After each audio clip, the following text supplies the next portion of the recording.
Meu nome é Marina Souza, eu sou aluna da matéria de LET 46 com a professora Cíntia Santos, nesse semestre de 2022.1, e eu sou matriculada na turma 9, embora essas aulas na turma 10. Nessa primeira atividade avaliativa, eu fiquei responsável pelo capítulo Todos os surdos fazem leitura labial, do livro Libras, Que Língua é essa?, da autora Audrey Jesser. Em síntese, a resposta para todos os surdos fazem leitura labial é não. Mas bem, como é que o livro ele traz a explicação dessa resposta? Bom, é dito que a leitura labial ela é uma habilidade que se adquire por meio de treinamentos fonoarticulatórios, ou seja, a leitura labial ela não é uma habilidade natural de linguagem, como é a habilidade para o desenvolvimento da língua de sinais. Entretanto, é dito, né, que muitos ouvintes eles consideram que a leitura labial é uma habilidade natural das pessoas surdas, o que, como eu já disse antes, é uma mentira. E logo em seguida vai ser trazido pela autora no capítulo que, por mais que a filosofia oralista tenha predominado na educação dos surdos por muitos anos, há uma variação entre os surdos mais habilidosos para a leitura labial e outros nem tanto. O que vai reiterar, né, mais uma vez, que a leitura labial não é uma habilidade natural, sendo que existem pessoas que são mais e pessoas que são menos habilidosas com seu uso, né? Então, esse recurso de comunicação é algo que tem uma relação com a filosofia oralista que a gente vai abordar também nessa conversa, né? E aí, considerando todo esse contexto, eu acho interessante mencionar um evento, né, que ocorreu em 1880, que acabou marcando a vida de milhares de surdos, que foi o Congresso Internacional de Educação dos Surdos, que foi realizado na Itália. Então, esse congresso, né, ele reuniu professores de surdos de 27 países, sendo que o principal objetivo desse evento era extinguir a língua de sinais e propor uma metodologia oralista que causou impacto negativo na vida de milhares de surdos, né? E essa metodologia oralista, de certa forma, ela ainda hoje tem causado impactos negativos, visto que gerou crenças que ainda hoje persistem na sociedade, como, por exemplo, o de que os surdos realizam leitura labial, né? Bom, então, eu achei interessante trazer essa imagem para vocês, porque ela vai resumir justamente o que é dito sobre como os ouvintes tentam se comunicar com surdos. Então, é dito que eles articulam exageradamente as palavras, que falam alto, que soletram as letras e as sílabas, e isso é trazido tanto no relato do capítulo da autora, né? Como no próprio filme de Jonas, quando as pessoas tentam se comunicar com ele, né?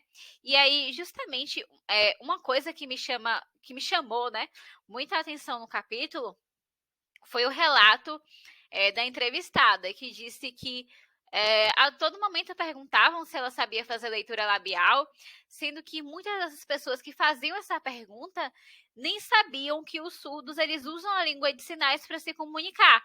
E aí ela vai contando que ela se sentiu muito triste com isso e que de fato é um absurdo, né? É revoltante e de fato é triste que as pessoas não tenham um conhecimento tão básico quanto esse, apesar da luta diária das pessoas surdas e durante muito tempo, né, para conseguir usar da língua de sinais para se comunicar. E aí, dentro desse contexto, nos cabe falar sobre o que é a leitura labial, sendo essa o reconhecimento das formas que a boca vai assumir durante a pronúncia de uma palavra. Sendo assim, essa habilidade ela é complexa, né? Que vai ser trabalhada pelo fonoaudiólogo com a pessoa surda. Então, assim, é uma habilidade que o surdo ele vai desenvolver como um recurso de sobrevivência perante a uma sociedade ouvinte que não tenta se adaptar às suas necessidades, né? Quer fazer com que o surdo se adapte às necessidades da sociedade e não o contrário. E aí eu preciso salientar, né, que essa técnica, ela não é 100% eficaz, que nem todo surdo faz leitura labial, que é uma prática cansativa, né, já que nem todo ouvinte ele vai possuir uma fala aberta e bem articulada, é o que vai dificultar a leitura labial para o surdo, né? Então, em resumo, é uma prática exaustiva. E aí, quando a gente considera esses pontos, é fato que a leitura labial e quando a gente considera todo esse contexto, né, a leitura labial ela é longe de ser o canal ideal de comunicação. Inclusive, eu vi uma entrevista onde era dito que, de fato, a leitura labial ela não é a principal forma de comunicação, sendo que a pessoa que era entrevistada dizia que era preocupante que haja tanta necessidade da leitura labial devido à falta de acessibilidade, né? Então, assim, também é difícil fazer uma boa leitura labial, porque a pessoa ouvinte, quando se comunica, vira para os lados, usa bigode, e tudo isso vai atrapalhar a visualização da boca do falante, né? E aí, nesse processo de pesquisa, eu vi que alguns surdos, eles também fazem a leitura de fala, né? Que é a visualização de toda a fisionomia da pessoa que fala, incluindo a expressão fisionômica e alguns gestos espontâneos, né? Então, não vai se restringir especificamente, desculpa, a leitura dos lábios, né? Da boca. Mas, assim, importante salientar também, mais uma vez, que existem pessoas que não fazem essas leituras, ou seja, que só se comunicam, né, pela língua de sinais, que é a habilidade natural que é desenvolvida pela pessoa surda. Outra coisa interessante que eu acabei vendo também durante as pesquisas é que a leitura labial ela pode ser realizada, né, pelas pessoas que possuem um grau de surdez com nível leve ou nível moderado, ou então por aquelas pessoas que adquiriram a fala antes de ficarem surdas, mas que, por exemplo, para pessoas, né, que possuem uma surdez mais profunda, uma surdez bilateral, desenvolver essa habilidade de leitura labial já é uma tarefa mais difícil, né? Então, assim, considerando todo esse contexto e também só no sentido de ilustrar para vocês o que foi dito, eu trouxe uma pesquisa de Stella Strichen, perdoe se eu falei o nome de uma maneira errada, né? Que foi realizada em 2013, no início de uma matéria de Libras, inclusive. E aí foi feito um questionário, né? Contendo algumas perguntas. E uma das perguntas que cabe ressaltar aqui, devido ao tema da apresentação, era: você pode citar qual é a melhor forma das pessoas surdas se comunicarem? E aí, nesse processo, as respostas foram quase unânimes. E aí foi dito que a resposta foi a linguagem de sinais e a leitura labial. E aí, nesse processo, a gente entende mais uma vez que, apesar do ano, né, não ser tão recente, existe uma crença da sociedade ouvinte que enxerga a leitura labial como uma qualidade que é inata à pessoa surda, sendo que, de fato, isso não é uma realidade, né? Não é uma realidade. E o que a gente pode falar que é uma habilidade natural é o desenvolvimento da língua de sinais, né? Como a gente já estudou a partir dessa matéria, enfim.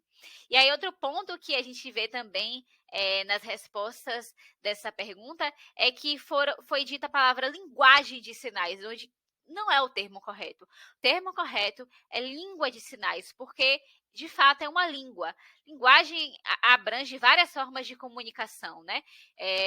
Linguagem visual, enfim, vários tipos de linguagem que não especificamente a língua de sinais. Tecnicamente, a língua de sinais é um tipo de linguagem, mas a língua de sinais é uma língua, né? Enfim. Outra coisa que eu particularmente acho revoltante, enfim, que eu acho não, é revoltante, são as dificuldades que as pessoas surdas elas acabam enfrentando nesse contexto, né? Porque assim, durante todo o filme de Jonas, por exemplo, a gente vê que existe todo um movimento para que a pessoa surda ela se adapte às necessidades da sociedade ouvinte e não o contrário, né? E isso acaba sendo muito duro e cruel para a pessoa surda. É uma situação extremamente complicada, preconceituosa e discriminatória. Então, é triste ver que não se é uma realidade que não se restringe somente a um filme, né? As pessoas surdas lutaram e ainda lutam durante muito tempo para ter o direito de falar a língua de sinais, para ter seus direitos reconhecidos, né? Inclusive, falando um pouco sobre o filme agora, filme E Seu Nome é Jonas, logo no início do filme, a gente consegue ver que alguns parentes dele, quando ele volta para casa, né, depois de sair daquele local que ele estava internado, né, alguns parentes assumem que ele lê os lábios, ou seja, pessoas adultas assumem que uma criança, que ali no filme deve ter entre 8 e 10 anos, faça a leitura labial. Gente, isso é extremamente absurdo. Uma criança fazer leitura labial. E aí, logo em seguida a essa situação, né? Quando é dito que Jonas ele não faz a leitura labial, aí vai ser perguntado: e como ele pensa? Gente, que absurdo. Justamente por ele não fazer essa leitura labial. Isso não se repete só no início do filme. Até os amigos do pai fazem essa pergunta. E assim, outro ponto que me deixou assim bastante revoltada, a princípio, e preocupada durante o filme, é que na maior parte dele a educação de Jonas ela continha uma filosofia oralista que não acreditava no uso da língua de sinais, né? Então, assim, a gente vê cenas onde ele se mostra incomodado com o uso do aparelho auditivo, a gente vê cenas onde ele se mostra incomodado com a educação que ele está tendo. E assim, onde a gente consegue ver que ele não está tendo um aproveitamento naquela forma de educação. E tem uma fala de uma dita educadora que fala que acreditamos que a criança que usa a língua de sinais se torna preguiçosa no aprendizado da leitura labial. Que fala extremamente preconceituosa, que fala discriminatória, que fala absurda, né? E aliado a isso, a ainda dita educadora fala que quando ela começou a ensinar, se amarravam as mãos das pessoas que usavam a língua de sinais para se comunicar. Então, assim, a gente consegue ver que a luta das pessoas surdas por ter o simples direito de se comunicar ó, é uma coisa muito anterior, é uma coisa que vem de anos. E assim, durante as apresentações aqui que a gente tiveram colegas que fizeram essa contextualização histórica. Então, assim, não é uma coisa que se aplica somente no filme, é uma coisa que é trazida para a realidade também. Então, assim, outra fala assim, extremamente absurda foi que se Jonas só aprendesse a usar a língua de sinais quando ele crescesse, ele só poderia falar com as pessoas surdas, e aí é uma visão da língua de sinais como algo limitante. E aliado todo esse contexto, a gente ainda vê uma situação onde os pais, não só os pais de Jonas, né, mas os pais das outras crianças possuíam dificuldade em se comunicar com seus filhos, né, e a gente viu um universo que possuía uma filosofia predominantemente oralista no processo educativo, certo? O que também, de uma forma bem geral, acaba não trazendo benefícios para o desenvolvimento da criança. E assim, aliado a isso, eu trouxe uma frase que foi dita aqui nas apresentações e que eu achei extremamente interessante, que eu acho que é necessário ressaltar sempre. É que as pessoas com surdez, elas não devem se adequar ao normal da sociedade ouvinte, e sim ao contrário. Eu não me recordo bem quem falou essa frase aqui, mas me impactou e eu achei tão interessante que eu resolvi trazer na minha apresentação também. Eu acho que é muito interessante estar salientando isso. E aí, aproveitando essa deixa, eu trouxe a Lei 10.436 de 2002, né? Que vai falar que a língua brasileira de sinais vai trazer a língua brasileira de sinais como a segunda língua oficial do Brasil. E aí, diante disso, a gente se pergunta: e o ensino da Libras nas escolas e universidades? Bom, nas universidades a gente tem a Libras como uma matéria obrigatória para cursos como licenciatura, né? E uma matéria optativa para os demais cursos. Mas no referente aos ensinos nas escolas, eu particularmente gostaria de ter tido pelo menos uma contextualização, do assunto, da existência da Libras, sua importância para a sociedade. Assim, nada foi dado. Nada foi dado, não foi abordado em sala de aula, nunca foi trazido como um tema. Na verdade, a primeira vez que eu vim ter contato com a língua brasileira de sinais foi na redação do Enem, que inclusive trouxe essa temática, o que é extremamente importante, né? Está sendo debatido o uso da Libras, para que as pessoas elas conheçam a Libras, entendam que o surdo se comunica de uma maneira que não é a leitura labial e que existe uma língua que as pessoas surdas usam para se comunicar. Não é mímica, não é leitura labial. Então, assim, é muito interessante que isso seja debatido e eu, particularmente, gostaria que na minha escola, que na minha experiência estudantil, isso fosse trazido para salas de aula, sabe? E é decepcionante que, considerando que a Libras é uma língua oficial, é a segunda língua oficial, isso não seja trazido nem como debate na maioria das escolas, e eu, particularmente, não tive essa experiência. E aí, considerando esse processo de pandemia, acho interessante salientar a questão do uso de máscaras, né? E aí houve muita dificuldade e ainda há dificuldade das pessoas surdas, ainda mais com o processo de pandemia, né? E aí foram realizados projetos para a criação de máscaras transparentes que favoreciam a leitura labial para as pessoas surdas, né? Isso visto que a leitura labial hoje é a maneira do surdo ele sobreviver na sociedade, como foi dito anteriormente. E aí eu resolvi trazer essa notícia, né? Que de certa forma é algo interessante para estar sendo trazido, embora sejam medidas insuficientes do meu ponto de vista, né? E aí, particularmente, uma notícia fala aqui: Covid-19, voluntários confeccionam máscaras transparentes para surdos. E, gente, isso não é especificamente para surdos. Isso é para que isso é para a sociedade, né?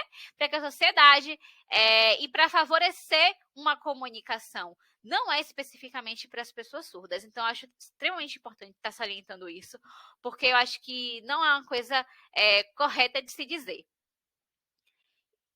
E trazendo uma questão das indicações, né? Tem um vídeo desse menino, né? Ele é surdo e aí ele traz a perspectiva dele sobre o assunto. Em um vídeo rápido, curto, ele vai abordar isso em língua de sinais, né? Trazendo a perspectiva dele. O vídeo é legendado e é bastante interessante para quem quiser ver a perspectiva de uma pessoa surda sobre o assunto. Que tem mais experiência, né? Que tem uma vivência, então para quem quiser dar o apoio para ele também, né, para estar seguindo ele nas redes sociais, ele é um ótimo influencer. Acho que é bem interessante estar fortalecendo esses grupos. Então, sigam ele, galera. E assistam o vídeo se quiserem também. E aí, só para finalizar, eu digo que a leitura labial é um recurso utilizado em situações comunicativas emergenciais com surdos. Mas, se você interage frequentemente com os surdos, a língua de sinais é indispensável. E isso, basicamente, não sei o que digo, e sim a autora do capítulo. Muito obrigada pela atenção, galera. Muito obrigada pela participação. E essas são minhas referências. Muito obrigada.